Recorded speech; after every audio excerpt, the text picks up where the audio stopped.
عليك صلاة الله يا خير من سار، عليك صلاة الله يا خير من سار. بسم الله الرحمن الرحيم، والصلاة والسلام على من كانت رحمته أعظم من كل عطاء، سيدنا محمد وعلى آله وصحبه أجمعين.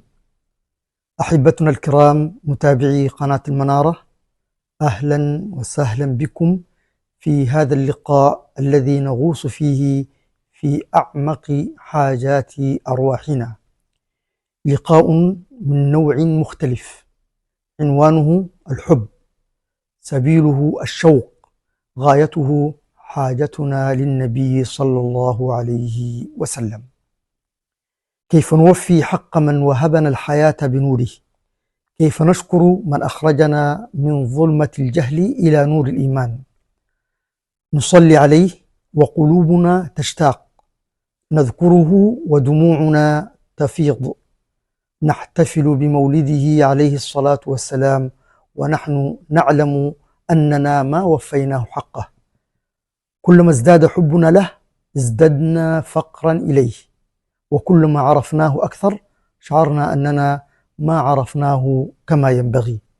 نحن في أمس الحاجة إليه صلى الله عليه وسلم في زمن كثر فيه الضياع وتاهت فيه القلوب. تبقى حاجتنا إليه صلى الله عليه وسلم أكبر من كل حاجة. لذلك كان عنوان حديثنا لهذا اليوم حاجتنا للنبي صلى الله عليه وسلم، وهو مقال مختصر ومنقول لفضيلة الشيخ محمد نعيم أرقسوسي.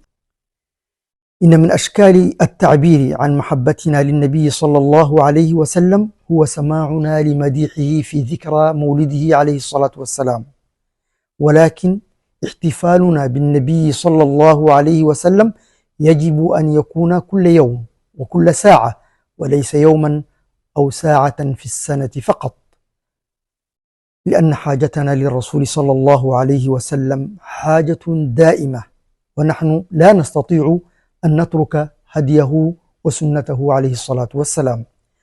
فنحن بحاجة إليه في بيوتنا وفي أسواقنا وفي معاملنا وفي عياداتنا وفي مكاتبنا وفي دوائرنا وفي وزاراتنا. نحن بحاجة للنبي عليه الصلاة والسلام لأنه هو الذي يوجهنا في جميع جوانب حياتنا إلى أحسن الحالات وإلى أعلى الدرجات. نحن بحاجة للنبي عليه الصلاة والسلام في بيوتنا، فالرجل بحاجة إليه عليه الصلاة والسلام ليعرف كيف يتعامل مع زوجته عندما يسمع قوله عليه الصلاة والسلام: خيركم خيركم لأهله وأنا خيركم لأهلي.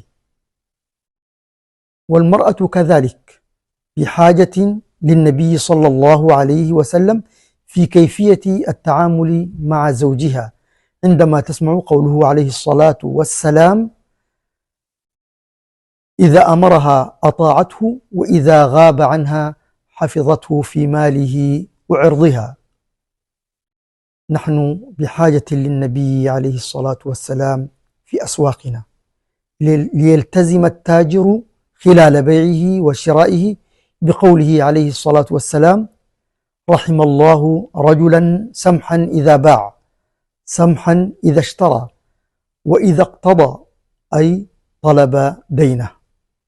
نحن بحاجة للنبي صلى الله عليه وسلم في عياداتنا، ليعلم الأطباء أن عليهم أن يرحموا المرضى الفقراء حين يسمعون قوله عليه الصلاة والسلام: الراحمون يرحمهم الرحمن، ارحموا من في الأرض يرحمكم من في السماء. نحن بحاجة للنبي صلى الله عليه وسلم في مواقع المسؤولية، حين يذكر المسؤول أن النبي عليه الصلاة والسلام قال: اللهم من ولي من أمر أمتي شيئا فرفق بهم فارفق به. نحن بحاجة للنبي صلى الله عليه وسلم في مدارسنا وجامعاتنا حتى يعلم الطلاب أن نبيهم عليه الصلاة والسلام يدعوهم إلى أن يكونوا راسخين في العلم متمسكين بالمعرفة. فقال صلى الله عليه وسلم: المؤمن القوي خير وأحب إلى الله من المؤمن الضعيف.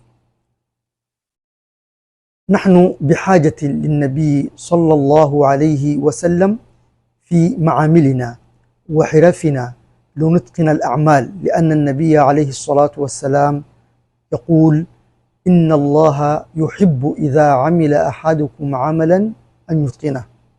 نسأل الله سبحانه وتعالى أن يجعلنا متمسكين بهدي نبينا عليه الصلاة والسلام.